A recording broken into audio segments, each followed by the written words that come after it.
Kemudian ada juga kondisi di mana bola itu bisa berputar ya.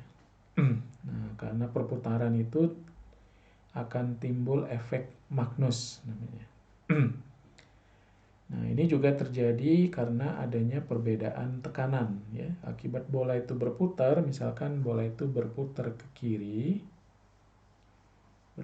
kiri, maka akan terjadi daerah tekanan tinggi di kanan, daerah tekanan rendah di kiri. Sehingga nanti bola itu akan berbelok ke kiri. Nah, jadi begitu ya. Nah, atau misalkan ini mencerminkan atas bawah gitu ya. Nah, jadi bergantung bola itu berputar kemana, maka ke situ dia akan berbelok. Oke, ini ilustrasinya ya. Jadi kalau dia berputar ke kiri, maka arah lintasannya juga akan belok ke kiri. Kalau dia itu berputar ke atas, maka nanti ini yang disebut dengan backspin ya. Nah, hasil dari backspin itu bola itu akan cenderung terangkat ke atas. Nah, karena angkatan dari gaya tersebut, bola itu akan terbang lebih jauh. Nah, karena dia ada gaya yang mengangkat ke atas gitu ya. Jadi waktu terbang itu lebih lama sehingga bisa mencapai jarak yang lebih jauh.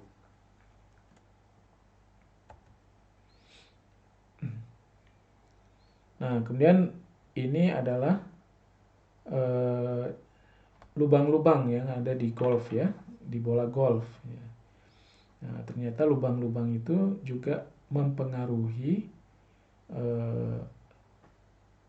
jauhnya lintasan bola tersebut.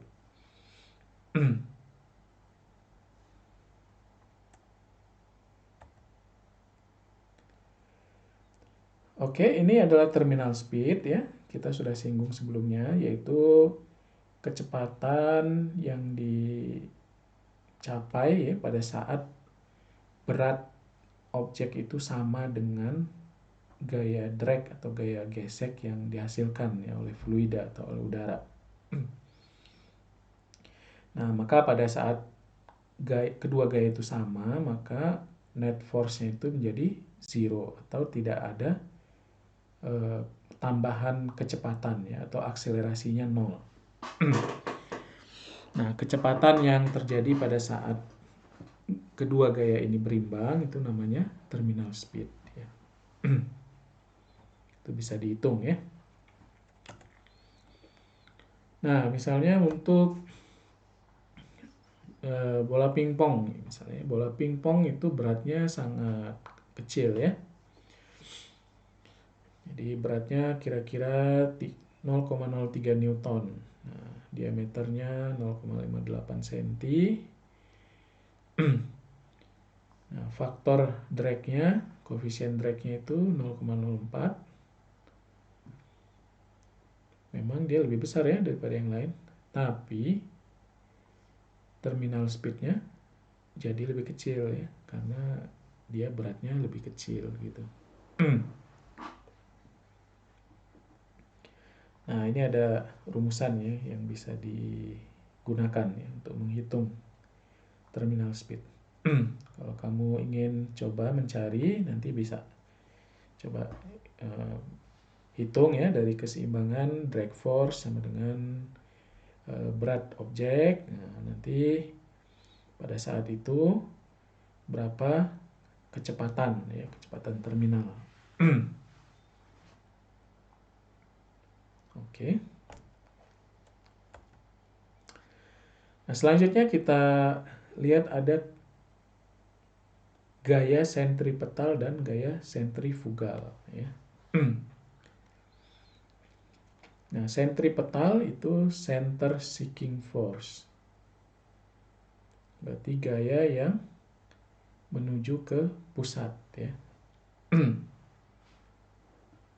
Sedangkan sentrifugal itu adalah center fleeing force. Gaya yang menjauhi pusatnya.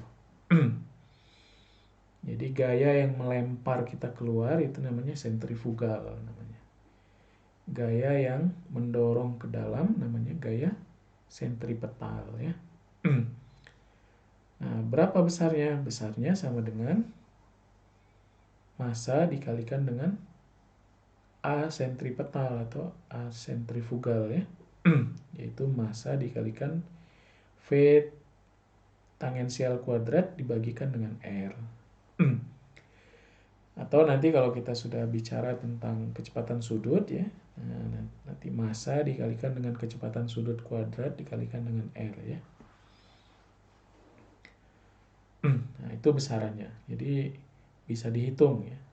Bergantung dari kecepatan tangensialnya dan jari-jarinya. Makin besar jari-jarinya, maka nanti FC-nya makin kecil ya. Tapi yang lebih pengaruh di sini sebenarnya kecepatannya. Nah, jadi kecepatan ini dia kuadrat ya. Jadi kalau dia cepat 2 kali, FC-nya bisa 4 kali gitu.